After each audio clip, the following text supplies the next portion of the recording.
Hi, why am I shooting this video in a sari today? Is because I performed for Lakshmi Puja today, and the thoughts that I want to express, the thoughts that were brewing in my mind, the theme of the video, it fits so perfectly with this attire. I thought, why not continue? Hi, welcome back to my channel Feels Like Summer. If you're new here, I'm Akshita. In the past videos, I have spoken about slow living or living intentionally, but today is quite different. I have been married 3 years. Since the very beginning, I have struggled a lot with my identity. I'm sure a lot of married women go through the same thing, and if this video helps you, please stick along till the end so that maybe you can take away something. For those who don't know, Varalakshmi Puja is a Hindu festival dedicated to goddess Lakshmi that is performed in South. Basically, it is performed by the married women for the well being of their family, for their health, for their prosperity. I am a Maharashtrian and I am married and moved into a Telugu household. So, this festival was brought to me with marriage. So, I didn't know anything about it before it. And before I want to jump into the struggles of my identity as a married woman, I want to quickly tell a small story of why this puja is so special to me. This is my third Varalakshmi Puja. The first Varalakshmi Puja that I did was when me and my husband moved to Vizag. I remember both of us living as a married couple, and the beginning stages are basically us figuring out how to do life together, right? Like the rituals, the traditions, how are we going to do it, how are we supposed to perform it, just us. And when my mother in law explained about this tradition, I oh my god, I read so much about it. I saw so many YouTube videos. There's so much available on the internet, by the way. When I was reading about this puja, how my mother in law explained me is to prepare nine prasad. And of course, we have a cook, so she expected that she will do it. But it meant so much for me that I decided to do all the prasads myself. The previous night, I remember like literally with me with my notepad making a list of what all things to be ordered. The next day, I wake up at around 3:30 ish, have my coffee, have my journal where I'm writing how I am panicking. Not in a bad way, but just like nervous about this since this is my first time, and you're also supposed to invite a lot of people to your house, a lot of married women. Good morning. It's the day of the puja. I've woken up at 3 a.m. I have to make 9 prasadams in 4 hours after shower. So I'll quickly go shower and begin the day. Okay, so it's 4 a.m. I'm showered. Let's begin. My prep last night. Look at that. I legit have a list. It is 9:30. I'm 1 hour late, but I'm finally done. Look at this.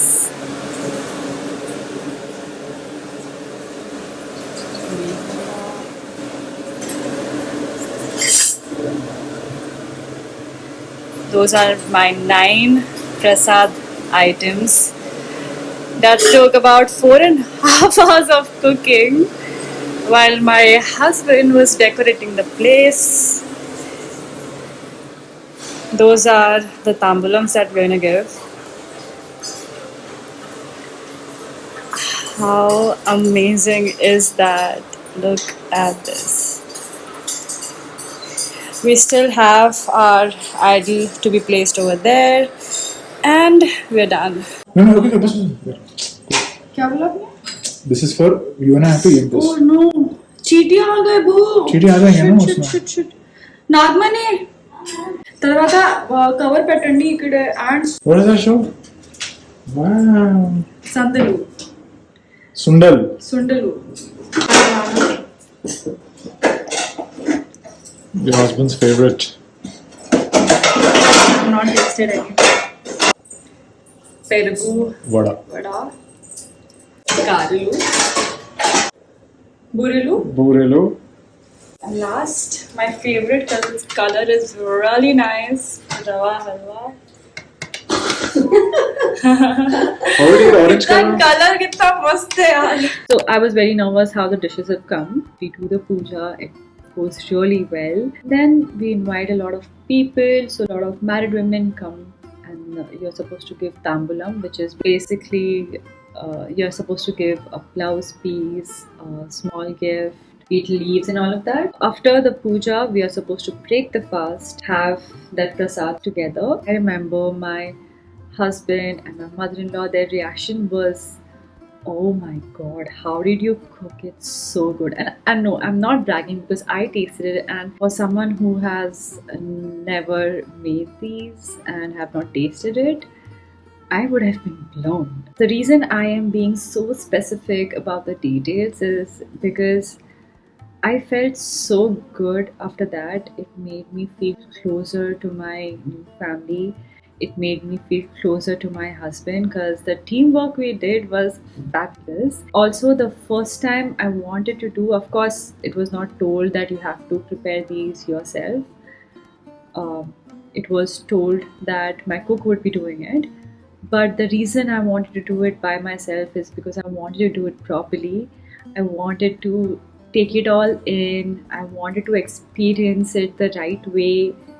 And just thinking, okay, this is my new family, and that experience made me feel like a Telugu daughter-in-law for the first time. So that is why this puja holds a very special place in my heart. That distinction becomes even more clearer as I have grown older.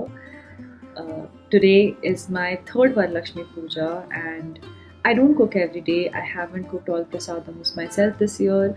Our cook helped, and me and my mother-in-law did all the decor, the sari part, the tambulam part. Somehow that doesn't mean that the ritual is less meaningful to me. If anything, it just makes me realize what I love about it. I feel connected. I wasn't trying to prove that I am traditional. I was just choosing to do it to feel connected. And I still do exactly the same way. And I think that's where the whole conversation begins. And that brings me to chapter 2, why do rituals feel so good? Because that is something that I keep asking myself, why do rituals feel so good? Why does something that people have been doing for generations make you feel so grounded, so humble? Maybe it's the part of the rituals that make you stop living the normal life. And with normal, what I mean is with that you wake up, you work out, work, emails, deadline, content, sleep.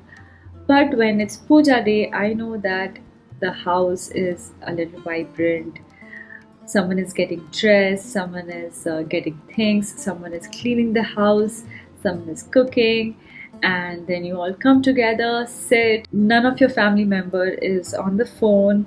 They're actually sitting together, doing something together. I always look at it in a spiritual way that brings a family together, makes you feel a little more connected to each other. I believe in my heart that rituals have continued for so long, generations after generations, not because they say that this is what we do. No, but I think they have continued for so long is for you to just be present with the people around you, with your family around you, just praying together. You can just be grateful, you can ask for strength, think about the people you love. And maybe that's why, as I have grown older, I have started to think of rituals as something different. Like when I was younger, I used to see them as rules, but now I see the meaning behind it. This is where something personal I want to share. When I was growing up, I did not feel completely immersed in ritual. I don't have any elaborate memory of doing puja or any ritual.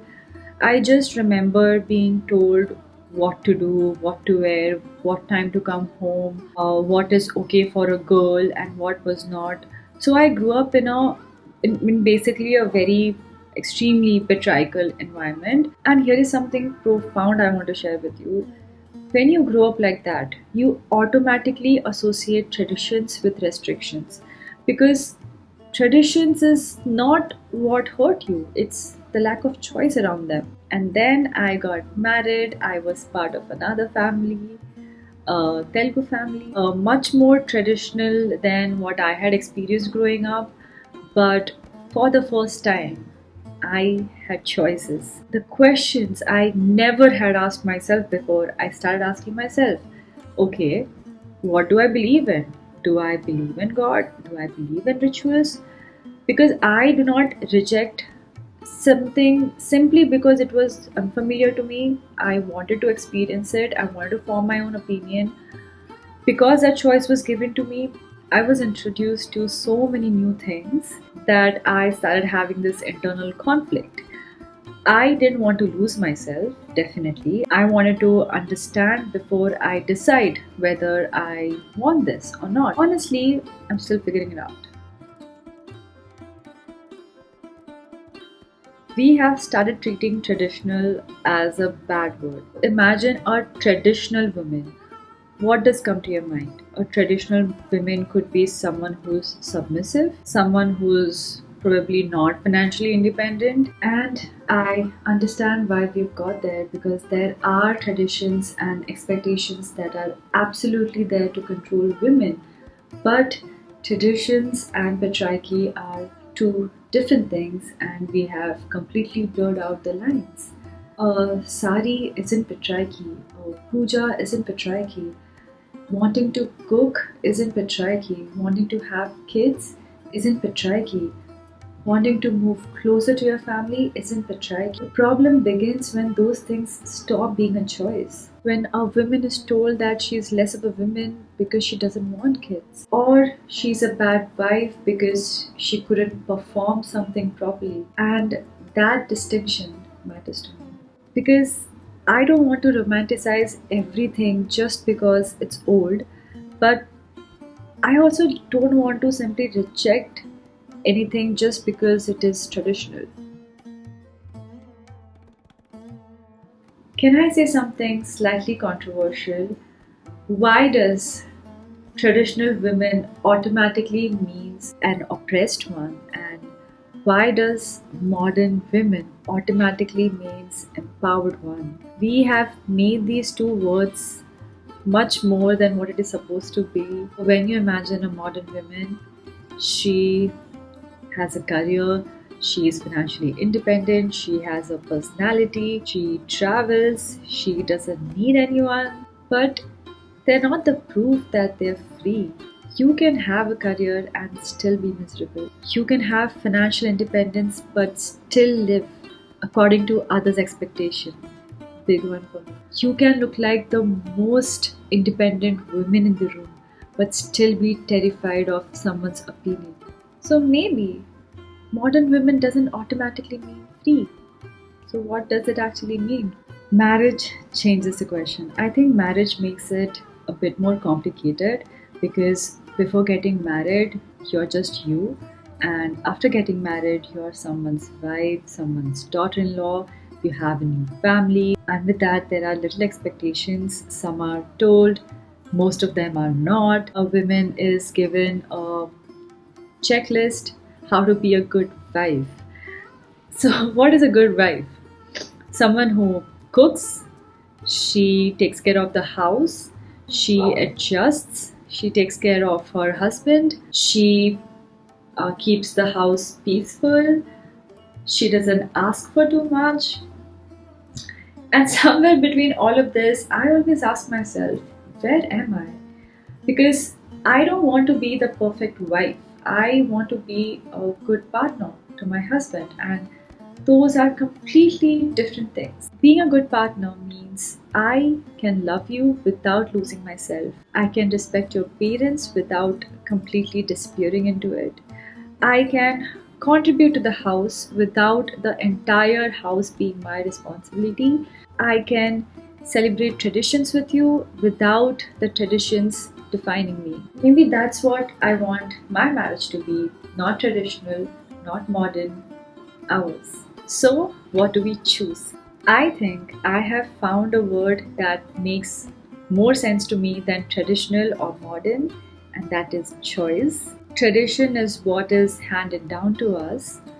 Modern means what the society is telling us what is progressive, and choice is what we decide to do with both. I also get that not every woman has this privilege of choice. I am aware of that. But where I have a choice, I want to use it consciously. See, sometimes you accept something because it's traditional, sometimes you reject something because it is traditional. Either way, you are not deciding for yourself, something else is deciding for you. I don't want to follow something just to prove that I'm a good woman, or I don't want to reject something just to prove that I'm a modern woman. I want to understand it, I want to experience it, and then I want to ask myself, does it feel good? Does it feel right to you? Does this make my life richer? Does this help me in any way? Does it bring me closer to the people I love? Does it make me feel connected to people? Or does it feel like me? And if it does, why does label matter? And that brings me to today's wave. If you're new here, wave is the hardest task I do in the day. Today's hardest task was sitting with my thoughts and not letting it get to me. Because trust me when I say that these thoughts used to bother me a lot in the past, and I have definitely grown out of it and learned to process it. So, that is something that I'm proud of today. The seed of the day, which means learning of the day, is just how these rituals, these traditions have passed down, and the way I want to make it mine and then pass it on is just such a beautiful idea. I want to carry it. Like, I feel beautiful today. I'm wearing a gorgeous sari, a beautiful jewelry, my makeup is fine, my big sindoor is looking good. It's just the way that these things are supposed to bring people together. I love that the idea that I'm going to pass down, and the idea that I want to leave behind how a woman has to hold everything together, a woman has to lose herself to hold a family together, or how a marriage is supposed to make a woman's world smaller. I don't want to pass those things on. And that's a beautiful thing about our generation. We don't have to inherit everything as we have been passed on exactly how it was. We get to decide what we want to pass forward. Today's sunshine is, I think, my relationship with my mother in law. I think it'll make a lot of people go off, but I genuinely mean it. 2 years ago, my mother in law made me introduced to this ritual, this puja, the meaning behind it. We are doing it together now. There's something really beautiful that a woman is passing down something, and I get to make it my own.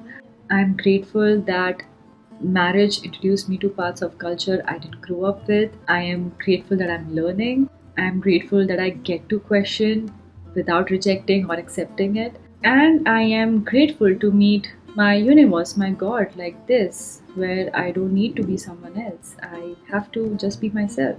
That's what feels like summer is, not becoming the woman that everyone expects you to be, but becoming someone that truly feels like yours. A life that you wake up and you feel like yours. So tell me, do you think traditional and modern are completely opposite, or do you think someone taught you and you need to unlearn those things? Until then, I will see you next Sunday. Keep choosing the life that makes you feels like summer. Bye.